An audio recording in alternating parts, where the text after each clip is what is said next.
Саламатсыздар ма оқушылар? Бүгінгі біздің өтетін тақырыбымыз берілген санның процентін табу. Жалпы осыған дейін процент ұғымымен таныстық. Яғни процент дегеніміз 100-ден 1 бөлік. Кез келген санның ондық бөлшек болсын, жай бөлшек болсын, натурал сан болсын, процентін табуға болатынын үйрендік. Енді біз бүгін берілген санның процентін табамыз. Бұдан кейінгі сабақтарда проценті бойынша санды табуды, күрделі проценттерге есептер шығаруды үйренетін боламыз. Сондықтан арнамызға жазылып, лайк басып, өздеріңізді толғандырған, қызықтырған сұрақтарыңыз болса, сол жерге жаза кетсеңіздер болады. Енді біз бүгін берілген санның процентін табамыз. Берілген санның процентін табу үшін арнайы формула бар. Яғни В тең А көбейтілген П бөлінген 100. Бұл жердегі В деп отырғанымыз біздің ізделінді санымыз. Ізделінді сан. А деп отырғанымыз бұл берілген сан. П бізде бұл процент саны. Процент саны. Енді берілген санның процентін табу үшін біз процентті жай бөлшекпен немесе ондық бөлшекпен өрнектеп алуымыз қажет екен ең алдымен. Сосын біз осы санды бөлшекке көбейту керек екенбіз. Қазір мысалдар барысында сіздерге түсінікті болады. Бірінші мысал. Алманың 85% су. 4 килограмм алманың неше килограммы су болады дейді. Енді қараңыздар. Бізде формула бойынша айттық В тең А көбейтілген 100-ден П дедік. Берілген бірінші тұрған Амыз бұл берілген сан деді. Яғни бізге қандай сан беріліп тұр? 4 килограмм беріліп тұр. Көбейту 100 өзгермейді. П деп отырғанымыз процент саны деп отырық, яғни 85%. Тең.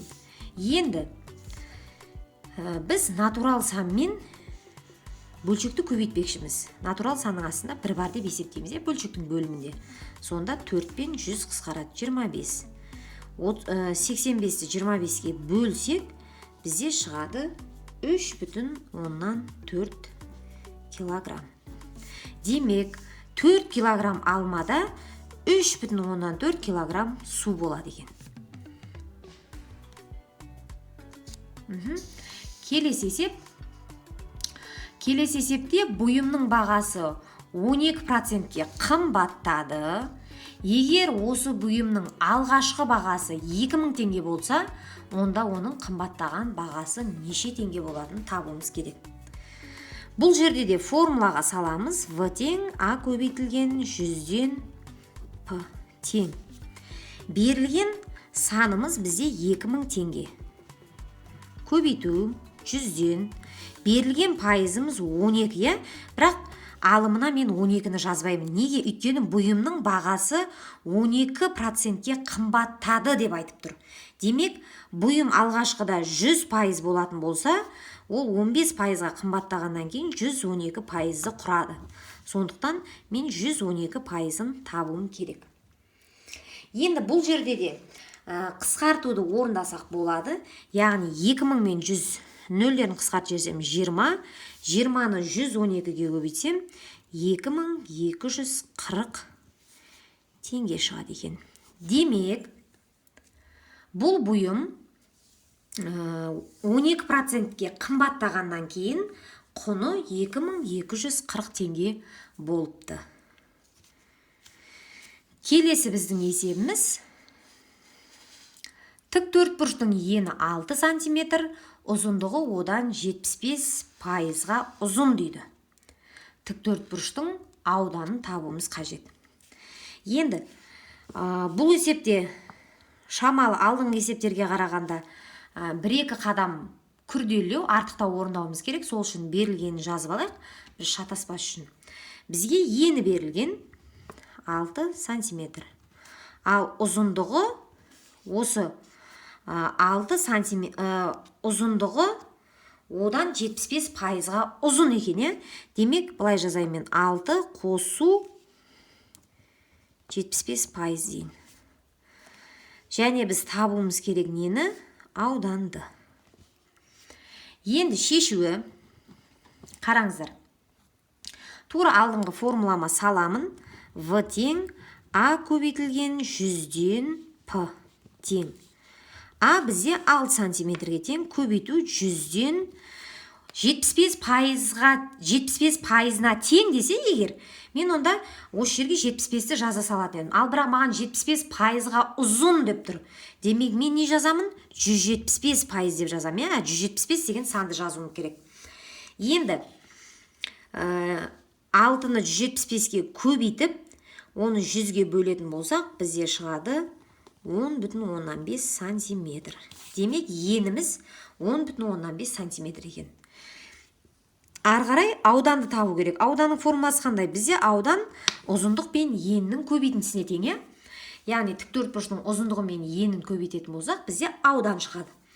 Сонда біз көбейтеміз 6 көбейту 10,5 тең 63 сантиметр квадрат шығады екен. Демек жауабы S тең 63 сантиметр квадрат. Жақсы, келесі есеп. Төртінші есебімізде Райхан 145 санын 60%-ға арттырып, одан 25%-ін есептеп тапты дейді. Райхан қандай санды есептеп тапты? Енді қараңыздар, бұл жерде де формуланы пайдаланамыз. Райхан 145 санын, яғни бұл жерде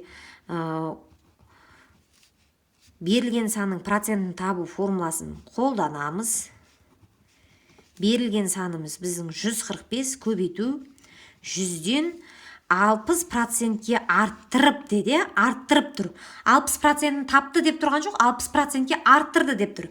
Демек, 160%-ы табуымыз қажет.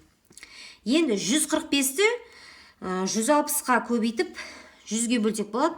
Қысқартуды орындай салайық, бізге ыңғайлы болу үшін. Сонда бізде 145-ті 16-ға көбейтіп, оны 10-ға бөлсек, жауабы 232 шығады. Демек, 145 санын 60%-ке арттыратын болсақ, 232 шығады екен. Енді осы 232 санын 25%-ін есептеп тапты дейді. Көбейту 100-ден 25. Бізге айтып тұрған жоқ, 25%-ін арттырды деп тұрған жоқ. 25%-ін есептеп тапты деп тұр. Сондықтан да біз 25-дің өзін жазамыз. 1, 4 қысқара келе. 232-ні 4-ке бөлсем, 58 шығады. Демек, Райхан қандай санды есептеп тапты? 58 деген санды есептеп тауыпты. Балалар, сіздерге бүгінгі берілген санның процентін табу деген тақырып түсінікті болды деп ойлаймын. Ең бастысы біз формуланы естен шығармауымыз керек. Яғни бұл жердегі формула В тең А көбейтілген 100-ден П. Яғни бұл жердегі А берілген сан, П процент саны. Демек біз процентті жай бөлшекпен немесе ондық бөлшекпен өрнектеп алып барып берілген санға көбейтсек жеткілікті екен. Арнамызға жазылуды ұмытпаңыздар. Сіздердің қолдауларыңызды күтетін боламыз.